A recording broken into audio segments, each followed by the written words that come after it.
Any questions? Yes, I'd like to know more about Jesus Christ in terms of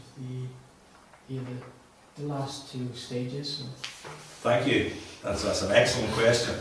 And if you ask people to ask you that question, you have to believe it's a really good question. Let's go, since we went forward through the first three, let's go backward through the last three. The last stage is eating. Okay, in the peace offering, which especially spoke of fellowship with God, the offerer and family and sometimes even friends and Levites, they would all eat in fellowship with God on the basis of this sacrifice. And that not only was an expression of the sharing and caring among the community, and meat, of course, may not have maybe quite a big thing for them. We don't know how much meat they had in it, but you would do this on the basis of a sacrifice that removed sin and the blessing of God upon your family by grace. So, and then if you come to the New Testament, the chapter that comes to mind is John chapter 6. Jesus said that unless you eat my flesh, you have no life in you. And the flesh that I give is for the life of the world. You've got to eat the flesh of Jesus, and you do that by faith. That same chapter speaks not only about coming to Christ, which it explains in terms of believing, but the eating is believing, chewing upon Him mentally and by faith, appropriating Him. But Jesus didn't stop there. He said, except you eat my flesh and drink my blood. And there must have been some people, well, in the 21st century, assuming somebody who doesn't know anything about Christianity at all, if he heard somebody saying, you must drink my blood, he might think, Dracula. Well, what is this? Drinking someone's blood. So he might be appalled, then you'd have to explain what Jesus means. But to a Jew, the one thing you can't drink is blood.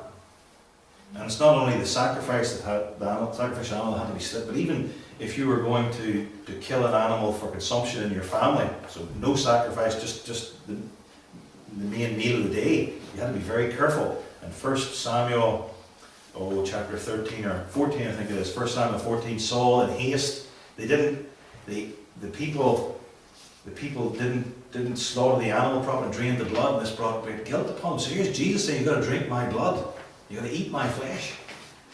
That's bad enough. They thought, what? How do you eat man? But then drink his blood. And Jesus was thinking of the sacrifice, and then he went beyond it. And then, of course, it makes you think of the Lord's Supper.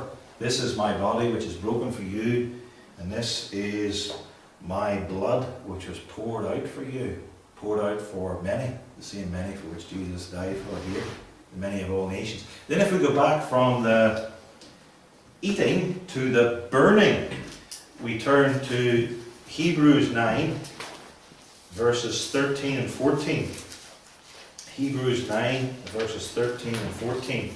Here Jesus makes a comparison between the ceremonial cleansing, which would then allow somebody who's ceremonially unclean to come into the tabernacle and draw close to God, and the real spiritual cleansing. Verse 13, the negative.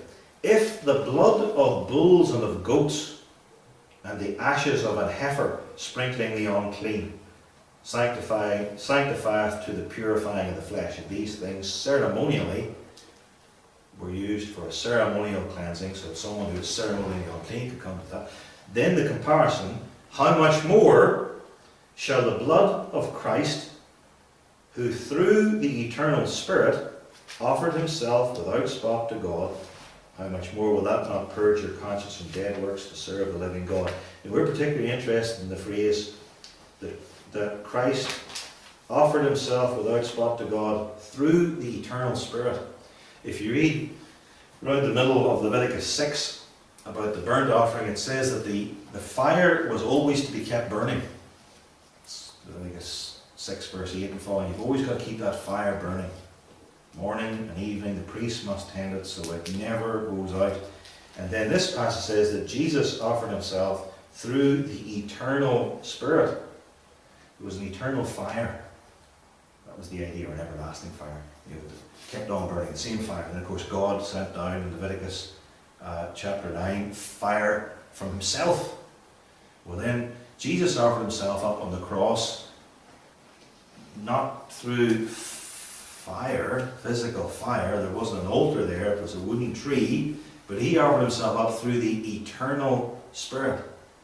And so the fire on the altar, which speaks of the burning, is a picture of the eternal Spirit, that Jesus Christ, in consecration and love to God, coming to do God's will, offered himself up on the cross to God.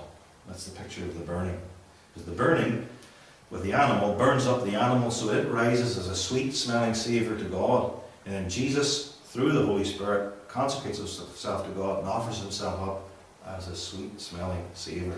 And then the fourth stage, the sprinkling, the application of the blood, which is usually done by sprinkling, is that Jesus atones for our sins towards God.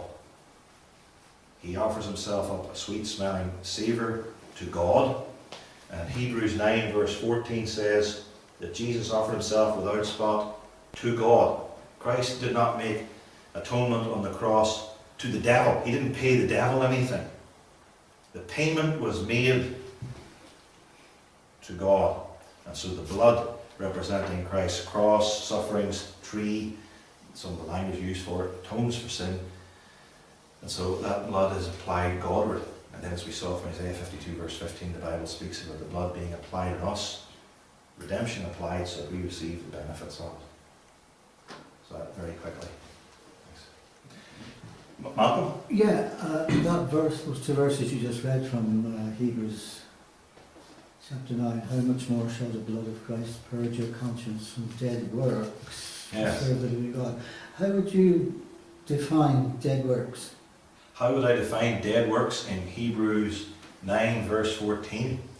A dead work is any work that proceeds from unbelief. That first of all, because sin is death. So if you get somebody who's an unbeliever and who hasn't really grasped the gospel and tries to obtain righteousness before God, it's just a dead work. In fact, the Christian will gladly say that everything I did prior to my conversion was dead. Totally dead. It came from me, dead in trespasses and sins, and before God, it was dead. Mm-hmm. So imagine, let's say you're going to give your child a Christmas present, you buy him a cute wee puppy. Your child might like that. But imagine coming to your child and saying, look, here's a birthday present or whatever. Look, it's a dead dog. There you are. See how much we love you. Have a lot of fun with that. I mean, this is some dead work. So it's dead as to its origin. Mm-hmm. And then it's dead in that it tends to hell.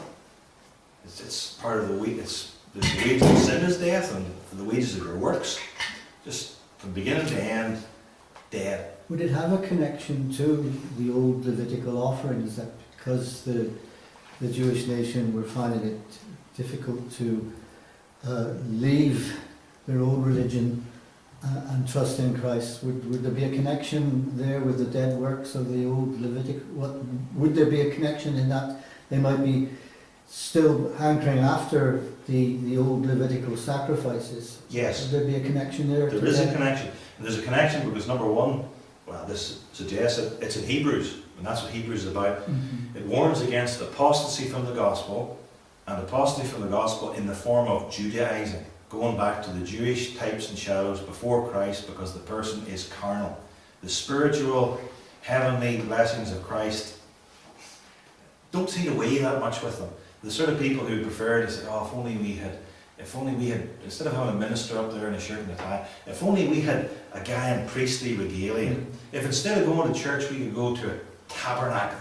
And if instead of singing God's praises, if we could sort of dance and skip around, and maybe my prayers would be more effectual if I draped a prayer shawl over my shoulders.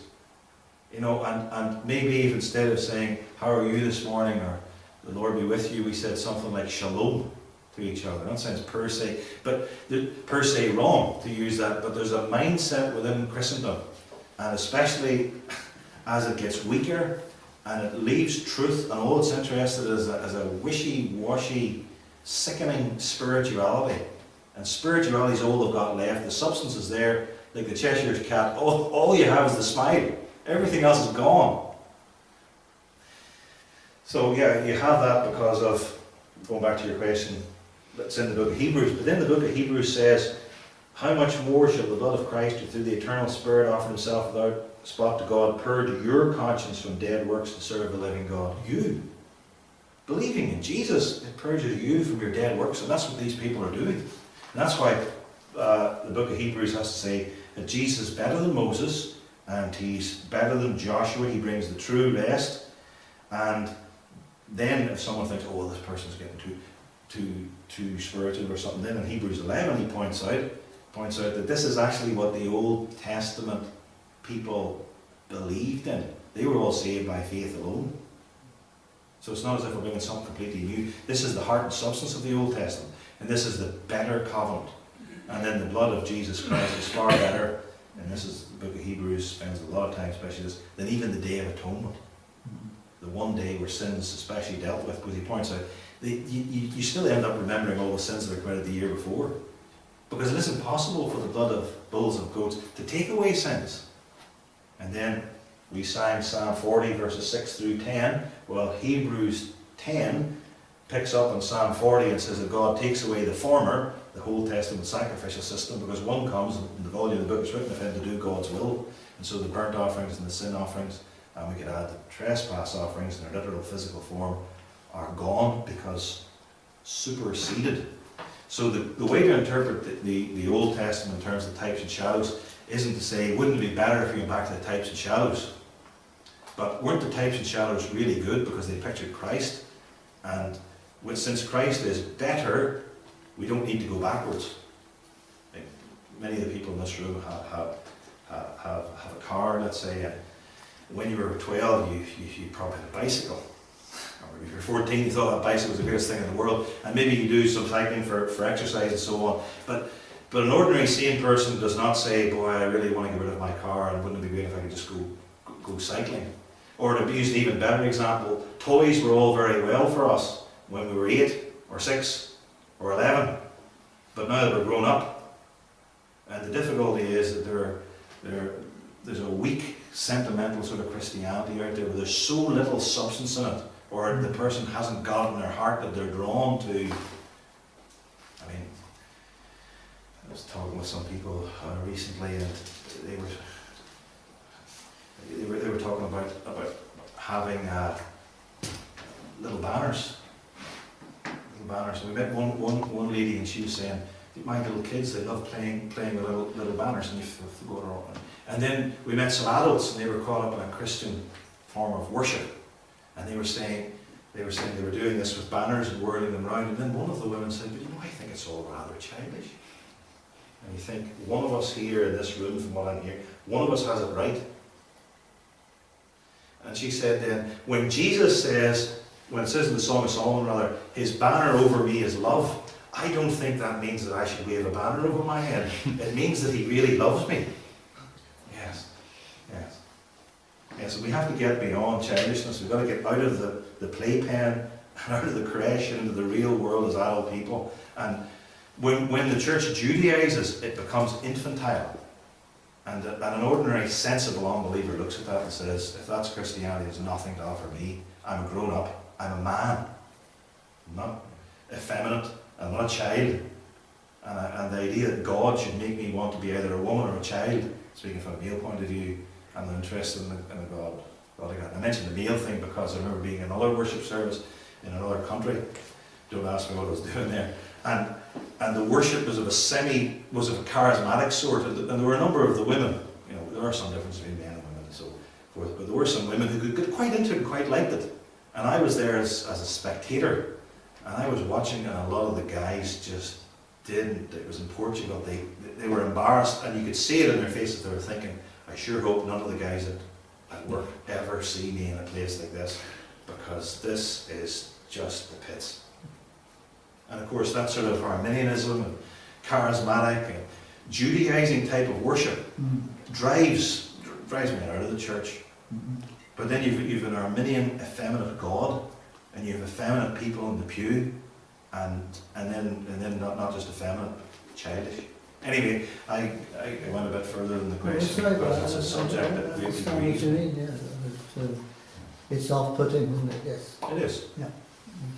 when I became a man, I put away childish things. I mean, sorry, playing with a child when the child's on the floor, you know. But you don't play on the floor when the child's not there. Anyway, we move on. Sorry, can I just ask, you probably put this as well, I think I must have just missed it. Why the type of why the type of offering in Isaiah 53 was a trespass offering, not a sin offering? Okay, Isaiah. Yeah, I'm sorry about that. I No did problem. explain it, but yeah. Don't worry, it's hard to catch everything. Yeah. Sometimes when you're trying to write things down, Yeah. then you can miss something. Isaiah 53 verse 10 says, "Thou shalt make his soul an offering for sin." And the word there for sin, it's not hata, it's a sham. It's the actual the Hebrew word is trespass, and it's the Hebrew word that's used of the trespass offering. So there are places when the Bible, when this translation, you know, can be better, and even John Yeah, 1 so said that. It's like the Lord's Prayer, isn't it? Forgive us our debts as we forgive our debtors. That's the way it's written in the Authorised Version. But then Yes. usually we say, forgive us our trespasses. Is it like that? Is it again? Well, But that's obviously the Greek. well, the word is used, debts. I'm trying to think now. There are two accounts of the Lord's Prayer. Let's see, one is Matthew 6. Matthew 6 says, "Forgive us our debts as we forgive our debtors." Yeah, that's what I was thinking. And then Luke 11 says, "Forgive us our sins as we forgive," etc. So in one place it's a Greek, yes. Yeah. So one place the Greeks use that, and then the two sort of explain each other. Sins are debts. Yeah. And then of course if sins are debts, this fits perfectly with the trespass offering. Because then you need a payment of debts. That must be what the cross is. And a debt to God. Because you're asking God to forgive debts. No, thank you. That explains it brilliantly. Thank you. Thanks.